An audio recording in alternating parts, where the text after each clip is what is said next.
Hallo und herzlich willkommen zurück zu einem neuen Flive Universe Video. Ja, ihr habt richtig gesehen, ich bin jetzt endlich mal dazu gekommen, mich hinzusetzen. Ich will jetzt langsam so ein bisschen aufarbeiten, was so die letzten Monate liegen geblieben ist, so ein paar Videoideen, Vorschläge und so weiter, was auch von euch kam im Stream oder generell einfach. Und eine Sache war, die sehr viele Leute interessiert hat: Was ist eigentlich der Unterschied zwischen PvE-Set und Wild-Set? Lohnen sich die Wild-Sets überhaupt? Und ich probiere in diesem Video so ein bisschen darauf einzugehen. Habe natürlich auch die Tests gemacht, die ihr hier im Hintergrund seht natürlich. Ganz transparent alles am Start. Was habe ich getestet? Also ich habe ja tatsächlich auch ein Dusagas Crystal Jojo. Ich habe ja die gesamte Experience für euch. Sogar ich muss dann mal kurz auf die Bank und dann das Jojo holen und so weiter. Das ist alles hier mit drin. Also komplett ohne Cut. Dass hier auch nichts beeinflusst ist irgendwie in irgendeiner Form. Was heißt beeinflusst, sondern... Ach, ihr wisst, was ich meine.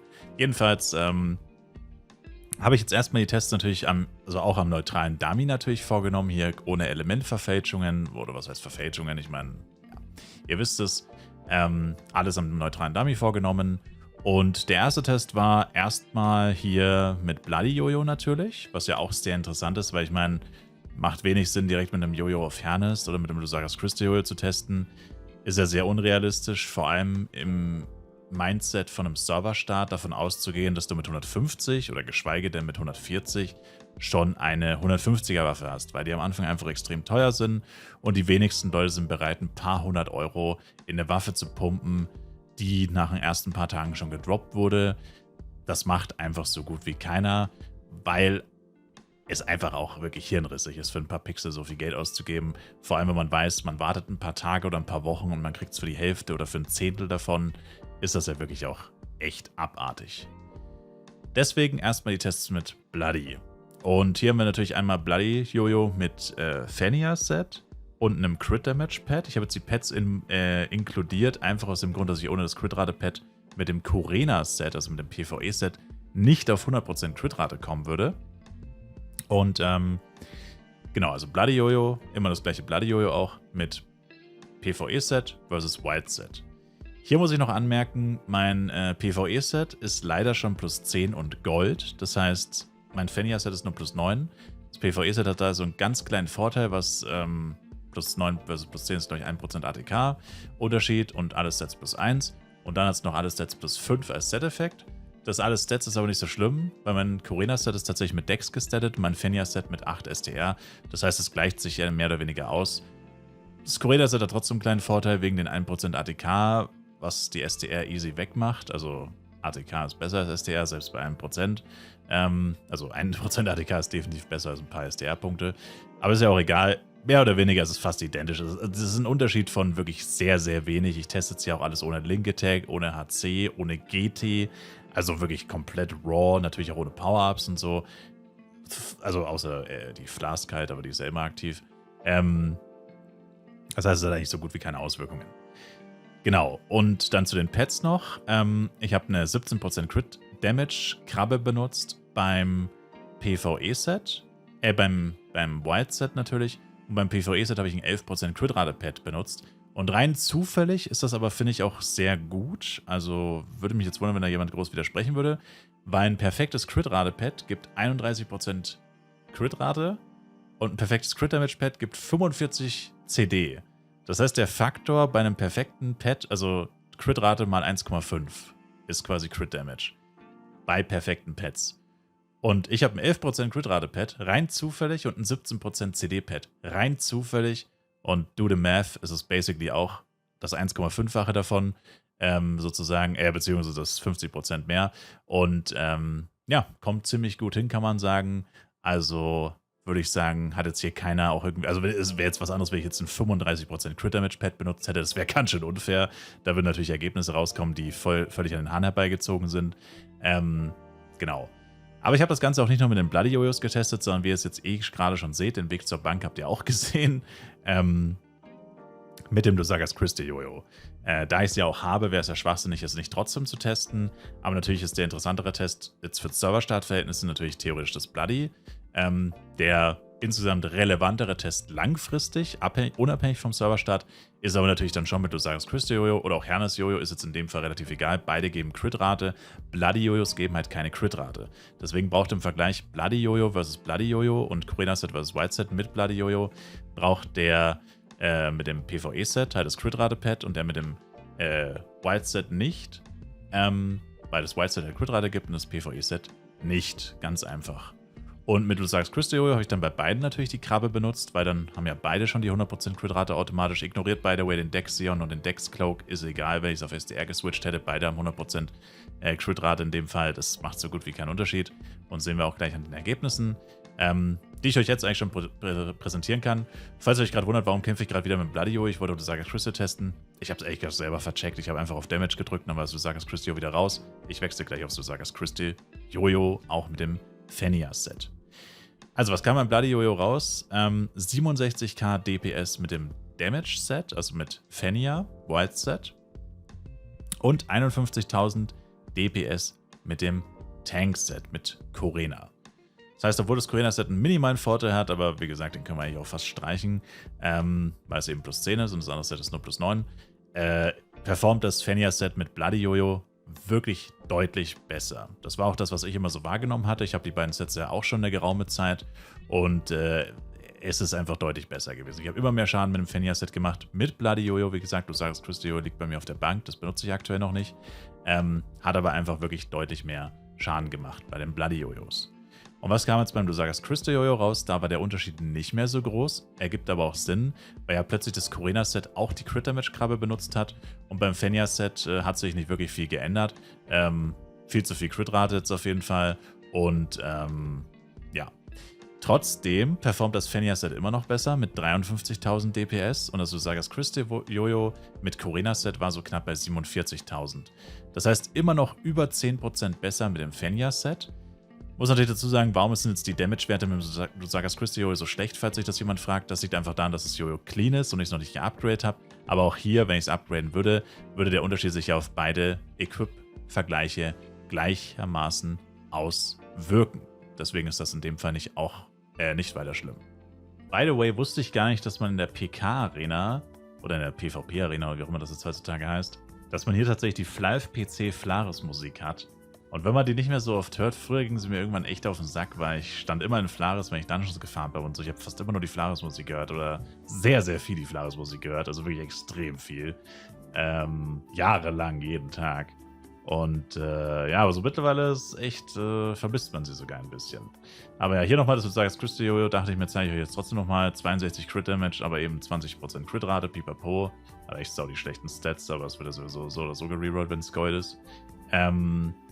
Und ja, ansonsten, wie gesagt, Bloody Jojos, Corina Set plus 10, wie gesagt, und Fennia Set plus 9. Und ja, das waren so die Testsubjekte. Also wie gesagt, das Quintesset kann man eigentlich mitnehmen. Für reinen DPS zum Leveln in der Open World ist definitiv das Fennia Set besser. Generell ist DPS ist das Fennia Set besser. Das Corina-Set hat halt gewisse Anwendungsmöglichkeiten bei Bossen und in Envy-Defts. Da muss man natürlich sagen, sind die PvE-Sets extrem gut. Kriton zum Beispiel wusste ich ja von Anfang an, für Kriton brauche ich das PvE-Set, weil ich es ja von Borodeng mit meinem Ranger schon wusste, dass das einwandfrei funktioniert. HP-Pad plus PvE-Set und du kannst Full STR eigentlich jeden Dungeon, jeden Boss, jeden Giant clearen. Mehr oder weniger, je nach Element halt. Ich meine, das richtige Element auf der Suit macht natürlich nochmal einen gewaltigen Unterschied. Blitz plus 10 auf der Suit, natürlich sehr wichtig bei Kriton und so weiter. Aber so grundsätzlich wusste ich das ja. Aber ich wusste halt auch, dass ich Envy-Defts nicht so angetan bin. Hat sich ja dann auch bestätigt, ohne Crit-Rate-Pad war es ziemlich Arschritze, Envy-Defts zu leveln. Erst mit dem Crit-Rate-Pad und Feedback, also Pad-Feedback, mit permanent, also alle 2 Minuten dann 100% Crit-Damage für 20 Sekunden. Erst dann hat es sich wirklich rentiert, dass man sagen konnte, okay, das macht jetzt wirklich einen vehementen Unterschied versus Open-World-Grinden. Genau. Und ja, also ich meine letztendlich, wenn man halt am Anfang das Geld sparen will, was zugegebenermaßen diese 860 Millionen Mitte Mai, das war nicht wenig. Ich weiß gar nicht mehr, wie viel das da zu dem Zeitpunkt war. Aber ja, so 5.000 oder 6.000 F-Coin werden es wahrscheinlich schon knapp gewesen sein. Ich meine, die hätte man natürlich auch in was anderes investieren können. Allerdings, wie gesagt, bis der M141 ist, was bei manchen Leuten, die ihren AM eher sehr faul hinterherziehen, und davon gibt es einige, ja, ich rede von dir, dann kann es halt sehr lange dauern, bis dein AM tatsächlich 141 hittet und in NVDEFs gehen kann. Und dann ist halt trotzdem die Frage, naja, du brauchst trotzdem die 28% ADK und hier die Blitz plus 10 am besten oder mindestens Blitz plus 8, Z plus 8 Upgrades und so weiter. Gegebenenfalls Power-Ups, um auszugleichen. Ja, also da kommen trotzdem Kosten auf einen zu. Ist nicht so, dass das dann nichts kostet, aber klar, das Geld für das cleane Set rauszuschmeißen, tut schon auch weh. Aber ich fand jetzt als Free-to-Play-Spieler vor allem, dass es auf jeden Fall machbar war, was halt im Jester-Fall jetzt einfach daran liegt, dass der Jester so günstig ist, weil 860 Mio zu dem Zeitpunkt hört sich zwar teuer an, aber alle anderen Klassen, also wirklich alle, außer Psykeeper und Elementor wahrscheinlich, aber alle anderen DPS-Klassen haben literally fast doppelt oder dreimal so viel gekostet, manche sogar 5-mal so viel. Also von dem her muss man sagen, okay, 860 Mio ist zwar teuer, aber stell dir vor, du würdest die und die Klasse spielen. Und das ist halt dann auch wieder so ein Ding, was man natürlich dazu sagen muss, dass das eine Rolle spielt einfach. Und letztendlich, die meisten Leute, müsste man mal ehrlich, sind nicht Free-to-Play zum Serverstart. Die meisten Leute auf dem Level zu dem Zeitpunkt, wo ich das Set dann gekauft habe und so weiter, Free-to-Play wären wahrscheinlich noch nicht so weit und alle anderen, die so weit sind, haben wahrscheinlich ein bisschen gecached. Und ich meine, wenn man ein bisschen gecached hat, dann ist ja alles sowieso viel einfacher. Du hast mehr Power-Ups, du hast mehr Geld, du hast mehr Penya, du kannst dir die meisten Sachen einfach mal kurz im Cash-Shop kaufen, musst dein Penya gar nicht dafür ausgeben und so weiter. Und ich finde, dann rechtfertigt sich das Fenrir-Set, zumindest für den Jester, eigentlich tatsächlich schon. Solange man halt vor allem in der Open World levelt, aber auch für Low-Bosse, ich meine Clockworks, Meteonica, Red Meteonica kann man easy mit dem Fenrir-Set farmen. Für Kriton, für NVDEFs braucht man das PvE-Set meiner Meinung nach. Geht auch theoretisch mit Fenrir, aber schon deutlich schwieriger. Und ja, das ist so meine Conclusio. Also Fenrir-Set in jedem Test für mich definitiv besser. Ich weiß nicht, welche Equipment-Änderungen man vornehmen müsste, dass das PvE-Set tatsächlich besser wird. Ich glaube keine. Ich glaube, das geht nicht. Bin mir zumindest ziemlich sicher. Und ja, ansonsten, wie gesagt, haben wir alles gesagt. Und ja, das war's dann eigentlich auch schon mit dem Video. Ich hoffe, die späte Gegenstellung zur Schaustellung hat euch geholfen. Hier muss man jetzt natürlich vorsichtig sein, wenn ihr kein Jester seid. Für alle anderen Klassen kann ich es nicht sicher sagen. Also ich könnte auf Borodeng nochmal einen Test machen, aber ich habe auf Borodeng leider keine Wild-Sets. Da habe ich immer nur die 135er-Sets, zwar auch mit 28% ATK und so weiter, aber leider nicht die Wild-Sets. Das heißt, da kann ich es nicht 1:1 testen. Das heißt, da solltet ihr mal ein bisschen vorsichtig sein. Grundsätzlich würde ich aber behaupten, sollten die Wild-Sets eigentlich immer die besseren sein, was DPS angeht. Also wie gesagt, im Zweifel immer testen. Immer selber zum Dummy gehen, immer für euer spezifisches Equipment. Vielleicht habt ihr eine andere Stattung oder so, habt irgendwie Decks, was weiß ich. Immer selber testen ist mein Tipp für euch. Nicht einfach blind irgendwas glauben, was euch jemand erzählt. Deswegen probiere ich auch immer meine Stats und so weiter einzublenden und alles zu zeigen, dass da doch hier alles mit rechten Dingen zugeht und so weiter und ich hier nichts irgendwie künstlich beeinflusse, sondern dass es einfach die Daten sind, die mir mein Jester hier eben auswirft. Und ansonsten, wie gesagt, testet einfach selber. Aber grundsätzlich sollte es so sein, bei allen DPS-Klassen, dass die Wilds-Variante rein Damage-DPS-technisch immer die bessere Wahl ist. Grundsätzlich.